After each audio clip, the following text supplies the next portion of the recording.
Manorama group, जो सोचता है वो करता है। कुछ रास्ता लिख देगा, कुछ रास्ता लिख देगा, कुछ मैं लिख दूंगा।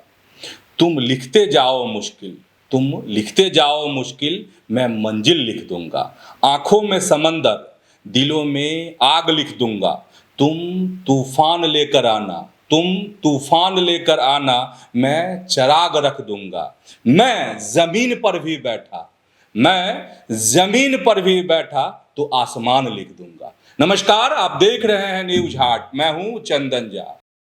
सियासत की बातें और पहली खबर आज फिर बीजेपी की, और बीजेपी से बड़ी खबर, पर्दे के पीछे बहुत कुछ चल रही है चीजें, वह हम आपको बताएंगे। अच्छा, कल हमने इसी कार्यक्रम में, मतलब सियासत के कार्यक्रम में ही आपको बताया था कि कौन हो सकते हैं, किसकी चर्चा चल रही है पटना से दिल्ली तक, कि कौन बीजेपी के राष्ट्रीय अध्यक्ष हो सकते हैं। अच्छा, आपको याद होगा ना, उसी में हमने सबसे पहला नाम लिया था किसका, तो भूपेंद्र यादव का। मनोज सिन्हा के बारे में भी हम बताए थे, सीटी रवि के बारे में भी बताए थे, बीएल संतोष के बारे में भी बताए थे, और एक नाम और हमने आपको बताया था धर्मेंद्र प्रधान के बारे में। भूपेंद्र यादव और धर्मेंद्र प्रधान, देखिए आप यही जानते हैं ना, हम भी यही जानते थे, लेकिन अब बात समझ में आ रही है कि एक सिक्का का सिर्फ दो पहलू नहीं होता है। हाँ, फिर आप चौंक जाएंगे, एक सिक्का का दो पहलू नहीं होगा तो कितने पहलू होंगे भाई? अरे दो ही पहलू ना, हेड ही नहीं तो टेल, चित नहीं तो पट, नहीं, इसके आगे की कहानी है, और यही सियासत है। और ऐसी ही खबरें हम आपके लिए ढूंढ कर लाते हैं। सियासत की जो कहानी होती है, अंदर की जो कहानी है कि पर्दे के पीछे क्या चीजें चल रही है, तो पर्दे के पीछे की चीज समझिए। कल तो बात हुई थी कि बन सकते हैं बीजेपी के राष्ट्रीय अध्यक्ष भूपेंद्र यादव। अब समझिए, देखिए भूपेंद्र यादव और बिहार का जो है गजब का कनेक्शन है, गजब का संबंध है। उन संबंधों के बारे में भी हमने कल आपको बताया था, और हमने यह कहा था कि भूपेंद्र यादव कि पुरानी बात मतलब यह कि बिहार बीजेपी के वह प्रभारी रहे थे, और बहुत तरह की बातें हैं, कुछ अच्छाई भी और कुछ आरोप भी, और तलखी बढ़ गई थी नीतीश कुमार के साथ, फिर वह गठबंधन में हलचल, फिर धर्मेंद्र प्रधान का आना, तमाम बातें, तमाम चीजें। चलिए सबसे पहले आपको उस जिज्ञासा की, उस प्यास को बुझा देते हैं जिसमें हमने अभी दावा किया है कि एक सिक्का के दो पहलू नहीं होते हैं, तीन पहलू होते हैं, और सियासत में यही पहलू है, बिहार की राजनीति में यही पहलू है, बीजेपी की राजनीति में यही पहलू है। तीन कैसे, अब जरा समझिए उसको। अगर एक सिक्का है तो एक पहलू भूपेंद्र यादव है, तो दूसरा अगर कोई पहलू है भाजपा में तो वो है धर्मेंद्र प्रधान। तो फिर तीसरा पहलू किधर हो गया भाई? तो तीसरा पहलू है बीच का वो हिस्सा जिसमें आते हैं अमित शाह। अमित शाह का मतलब भूपेंद्र यादव, अमित शाह का मतलब होता है धर्मेंद्र प्रधान, और दोनों का बिहार से संबंध, दोनों बिहार बीजेपी के प्रभारी रहे। एक से बात बिगड़ी तो दूसरे का इस्तेमाल किया गया। भूपेंद्र यादव से अगर नीतीश कुमार के संबंध खराब हुए, जदयू के संबंध खराब हुए, तो धर्मेंद्र प्रधान का इस्तेमाल हुआ, फिर सरकार टूटी, गिरी, फिर सरकार बनी। सब पुरानी बात है, लेकिन सारी चीजों का कनेक्शन है एक दूसरे से। तो तीन पहलू तो आपको मैंने आज सिक्का का पहली बार आप सुने होंगे। अपनी प्रतिक्रिया आप दे सकते हैं इस वीडियो में तीन पहलू पर। अब देखिए हो क्या रहा है बिहार में। बिहार में चुनाव है, जान ही रहे हैं, तैयारी भयंकर है। किसके द्वारा? तो बीजेपी के द्वारा।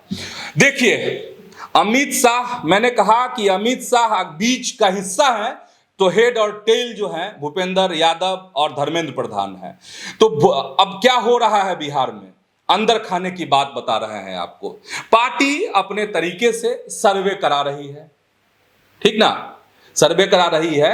243 सीटों पे, बिहार में 243 सीट हैं, विधानसभा की सीटें हैं, तो सभी पर सर्वे के काम हुए हैं।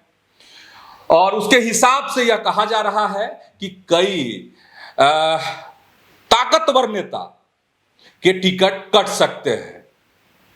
तो सर्वे है, उसके पहलू है, और जानते हैं ये जो सर्वे का काम होता है, इसमें बिहार बीजेपी में कई दफा कई बार बड़े बड़े खेल हो चुके हैं।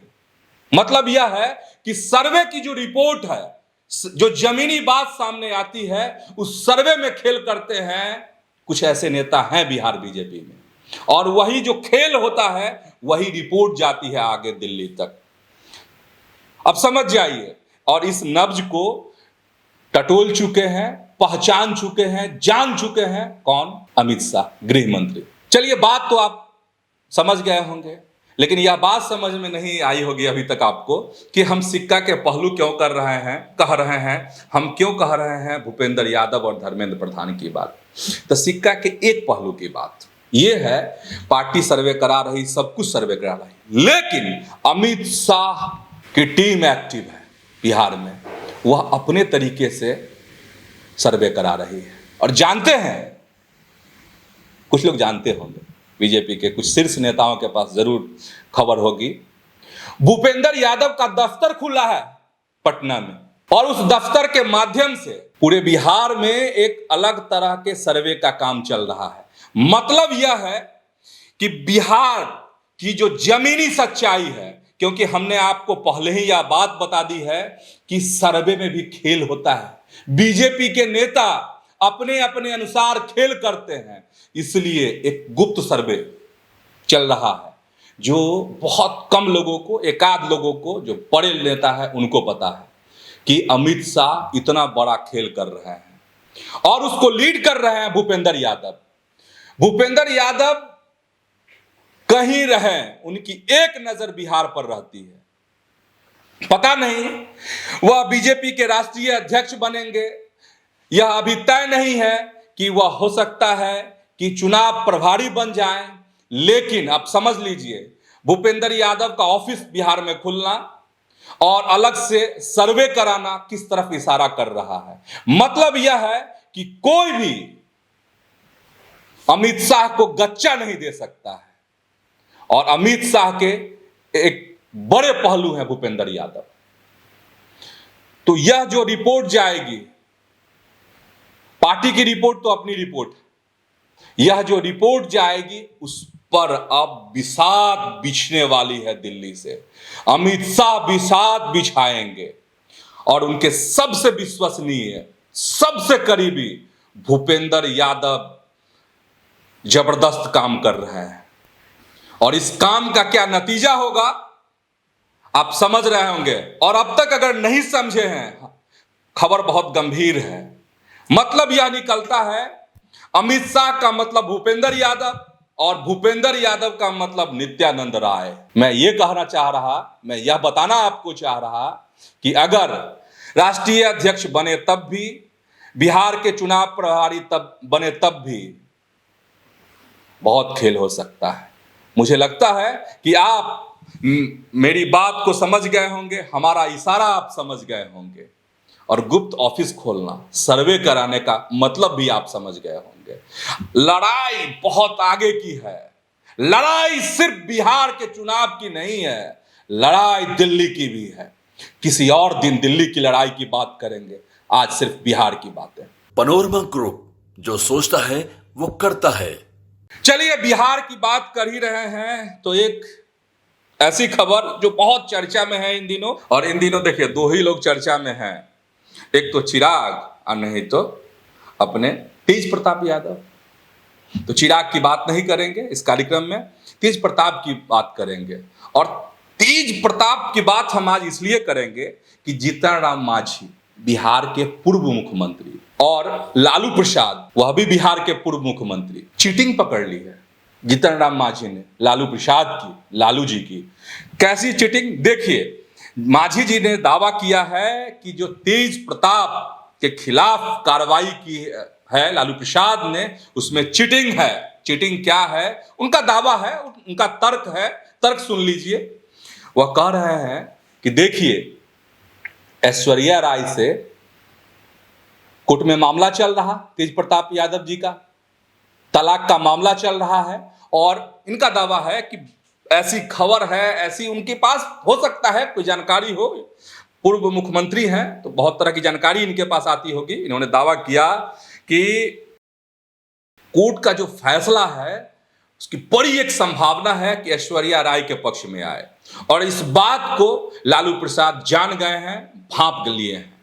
इसीलिए तेज प्रताप के खिलाफ जो है उन्होंने कार्रवाई की है, ताकि कोर्ट को यह बता सके कि उसके पास कोई संपत्ति ही नहीं है। यानी तेज प्रताप को अगर फिर बताने की जरूरत पड़ेगी इस बात की कोर्ट को, तो तेज प्रताप कह देंगे हमारे पास तो संपत्ति है नहीं, तो हम कहां से इतना दें, हमारे पास तो कुछ है ही नहीं।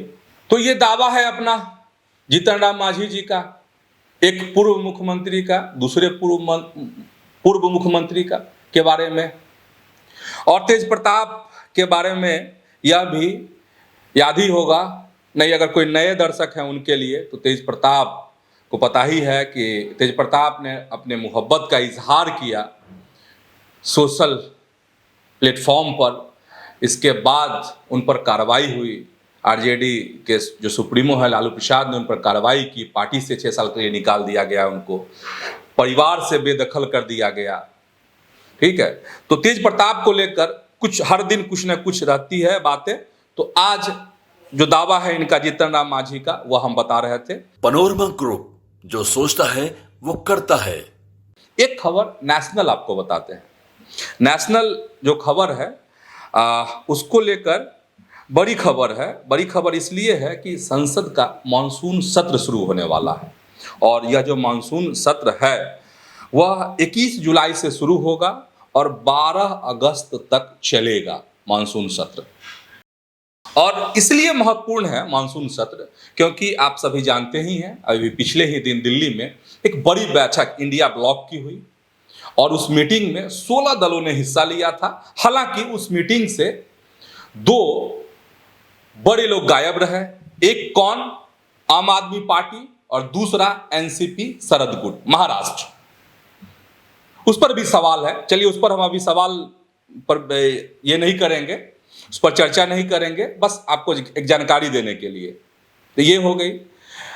और उस मीटिंग में क्या था, संसद का विशेष सत्र बुलाने की मांग विपक्षी दलों के द्वारा की जा रही थी, और इसकी घोषणा किसने की है, तो संसदीय कार्य मंत्री हैं किरेन रिजिजू।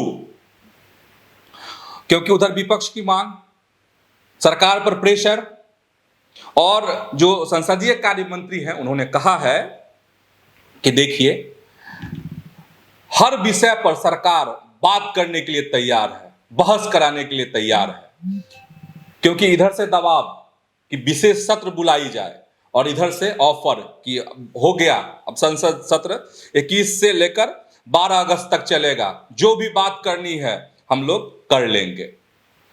तो कहा यही जा रहा है कि इस बार का जो संसद का सत्र होगा वो हंगामेदार होगा, घमासान बचेगा।